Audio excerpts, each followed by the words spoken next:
নমস্কার। আজকে একটা অন্যরকম বিষয় নিয়ে আলোচনা করছি। তো সেটি হচ্ছে শত্রুতা। এটা এমন একটা বিষয় যা প্রত্যেকটা ব্যক্তি বা প্রত্যেকটা বস্তু সমস্ত কিছুরই শত্রু রয়েছে। শত্রুহীন কোনো ব্যক্তি বা বস্তু এই জগতে নেই বললেই চলে।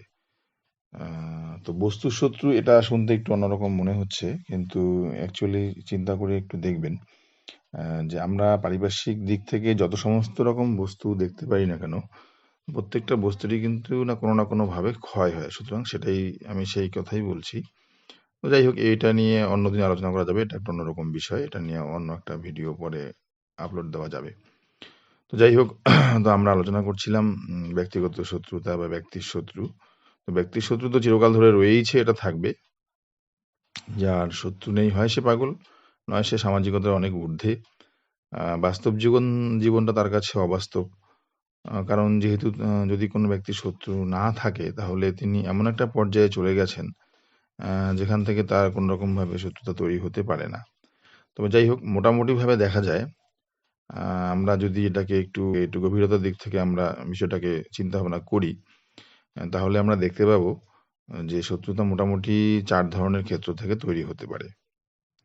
প্রথমত হচ্ছে জন্মস্থানগত, দ্বিতীয়ত হলো কর্মস্থানগত বা কর্মক্ষেত্র থেকে তৈরি হয়, তৃতীয়ত হচ্ছে সাময়িক শত্রুতা, আর ৪ নম্বর হচ্ছে স্থায়ী শত্রুতা। তো এইবার প্রথম যে বিষয়টি আলোচনা করলাম সেটা হচ্ছে জন্মস্থানগত শত্রুতা বা জন্মগত শত্রুতা। তো যেই স্থানে আমার জন্ম হয়েছে বা আপনার জন্ম হয়েছে সেই পারিপার্শ্বিকগত আপনি কোনো কাজ করছেন বা সেই পারিপার্শ্বিক পরিবেশের থেকে হোক, ভাই, বন্ধু, আত্মীয়-স্বজন, সে সমস্ত জায়গা থেকে বা তাদের মধ্য থেকে যে শত্রুতাটা তৈরি হয় সেটাকে আমরা আম আ পারিবারিক জন্মগত শত্রুতা বলতে পারি। সেটা যেকোনো বিষয়ের উপরই হতে পারে। আপনি যা করছেন তার থেকে বা কোনো পারিপার্শ্বিক কোনো বিষয় নিয়ে হোক, সে যেকোনো বিষয় নিয়ে হতে পারে। এখান থেকে একটা শত্রুতা তৈরি হয়। দ্বিতীয়ত হলো কর্মস্থানগত শত্রুতা বা কর্মক্ষেত্রের থেকে। সেটা আপনি যে কাজই করুন না কেন বা যেখানে আপনি করছেন বা চাকরি করুন বা ব্যবসায়ী করুন বা কায়িক পরিশ্রম করে কেউ যদি উপার্জন করে, সেক্ষেত্রে থেকেও সেখানে সমগোত্রীয় যে সমস্ত আপনার কলিগরা রয়েছে বা আপনার ঊর্ধ্বস্থানীয় কর্তৃপক্ষরা রয়েছে বা হায়ার লেভেলের কেউ রয়েছে, সেখান থেকে হোক, মোটামুটি বা সেখানে আপনার সেখানে চলতে ফিরতে গিয়ে যাদের সঙ্গে মেলামেশা করা হয় সেই স্থানগত থেকে হোক, হতে পারে। এই সমস্ত জায়গা থেকে শত্রুতা তৈরি হতে পারে। আচ্ছা, তৃতীয় পর্যায়ে যেটা বা তৃতীয়ত হচ্ছে সেটা হলো সাময়িক শত্রুতা। এটা খুব একটা বেশি ভয়ানক হয় না। এটা সাময়িক হয় এবং বিষয়টা খুব একটা বেশি সিরিয়াস ম্যাটার নয়। তো এটা হচ্ছে কোনো আপনি একটা স্থানে নতুন গেছেন বা কিছু সময়ের জন্য সেখানে কালযাপন করছেন। কিছুদিনের জন্য সেখানে গেছেন। তো সেই গোত্রীয় কাজের জন্য বা ওই কাজের আনুষঙ্গিক কাজের ক্ষেত্রে সমগোত্রীয় কারোর সঙ্গে শত্রুতা হতে পারে। এটা হচ্ছে সাময়িক শত্রুতা। গেল। আর আরেকটা বিষয় সেটা হচ্ছে লাস্ট এবং নট লিস্ট, সেটা হচ্ছে স্থায়ী শত্রুতা। যেটা আপনি যেখানে আছেন তার পারিপার্শ্বিকগত স্থান থেকে কোনো একটা বিষয়গত ভাব নিয়ে যে শত্রুতা তৈরি হয় তা হলো স্থায়ী শত্রুতা। তবে এক্ষেত্রে একটা বিষয় উল্লেখ্য, সেটা হচ্ছে জন্মগত শত্রুতা বা স্থায়ী শত্রুতা একই রকম যাদের জন্মস্থান ও কর্মস্থান একই জায়গা। সেক্ষেত্রে বিষয়টা একই রকম ধরনের হতে পারে। কিন্তু যাদের জন্মস্থান বা কর্মস্থান আলাদা আলাদা জায়গা, সেক্ষেত্রে কিন্তু জন্মস্থানগত শত্রুতা বা স্থায়ী শত্রুতার বিষয়টা একটু আলাদা। এদিকটা একটু বুঝতে হবে। যাই হোক, এই তো গেল শত্রুতার প্রকারভেদ। তবে এই শত্রুতাকে কিভাবে দমন করতে হবে সেটাই হচ্ছে মূল আলোচ্য বিষয়।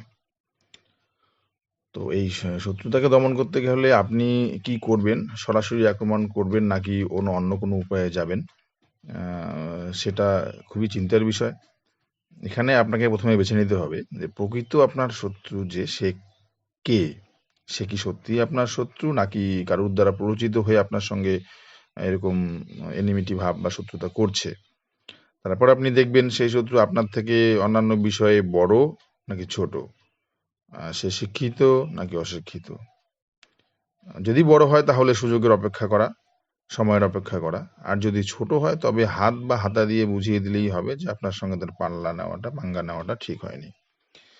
যাই হোক, উম, তবে তবে এক্ষেত্রে একটা কথা উল্লেখ্য, ক্ষমার মতন গুণ কিন্তু আর অন্য কোনো গুণ নেই।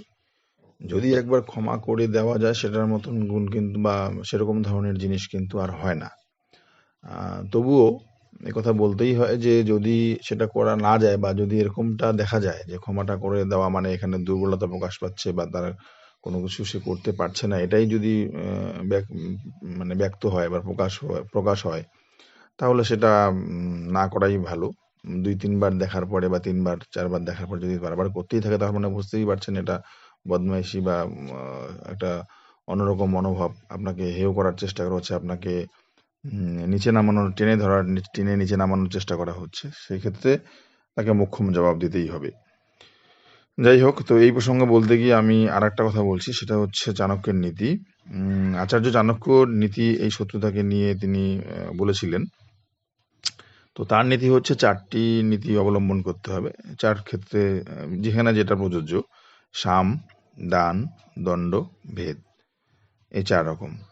তো যে শত্রু তার সাথে যে কোনোভাবে, মানে এক্ষেত্রে আমি যে কথাগুলো এখন বলছি, এই যে সাম, দান, দণ্ড, ভেদ, এক্ষেত্রে কিন্তু আচার্য চাণক্য যে পন্থাগুলোর কথা অবলম্বন করেছেন বা তিনি বলেছেন, যেগুলো উপায় অবলম্বন করতে আমাদের বলে গেছেন, তিনি কিন্তু এক্ষেত্রে ভয়ানক শত্রুতার ক্ষেত্রে এই সমস্ত কথাগুলো মানে প্রয়োগ করার কথা বলেছেন।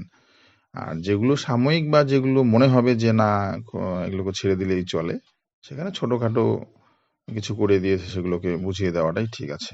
যাই হোক, তো প্রথম পদক্ষেপ হচ্ছে বা প্রথমটা যেটা আলোচনা বলেছেন, যার কথা বলেছিলেন তিনি, সেটা হচ্ছে সাম। তো সাম বিষয়টি হচ্ছে এটা, যে শত্রু তার সাথে যে কোনোভাবেই হোক খাতির করতে হবে।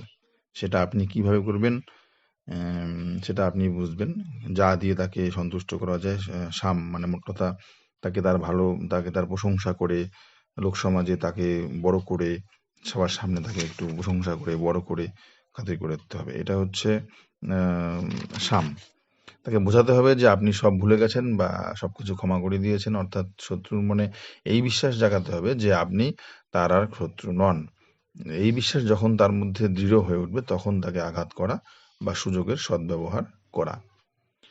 এটা হচ্ছে গেল সাম। দ্বিতীয়ত হচ্ছে দান। দান মানে দেওয়া, প্রদচ্ছতি, এটা যেহেতু সংস্কৃত শব্দ।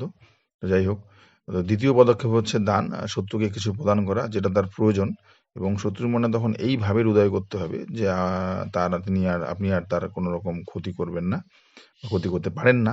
এই বিশ্বাসটা যখন তার মধ্যে দৃঢ় হবে, তখন সেই সুযোগের অপেক্ষা করা বা তখন ঝোপ বুঝে কোপটা মারা। এটা হচ্ছে দান গেল। আর তৃতীয় পদক্ষেপ হলো দণ্ড।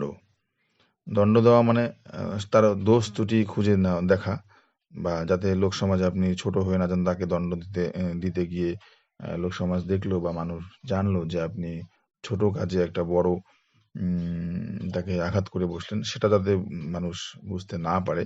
আগেকার দিনে যেটা হতো আর কি, ছোট কাজে বড় করা হতো না, যখন তার দোষটা খুঁজে পাওয়া যেত তখন তাকে আঘাত করা। তো এই হচ্ছে বিষয়। তার দুর্বলতার সুযোগ নিয়ে তাকে শাস্তি দেওয়া বা তাকে আঘাত করা, দোষ ত্রুটির মোট কথা তাকে খুঁজে নিতে হবে এবং লোক সমাজকে দেখাতে হবে যে তার এখন উপযুক্ত শাস্তি হচ্ছে এটা, বা তাকে শাস্তি দেওয়া হলো বা তাকে আঘাত করা হলো এটা, এবং সেটা যেন যুক্তিযুক্ত, যেটা অন্যায় বলে কারো কাছে মনে হবে না। এই।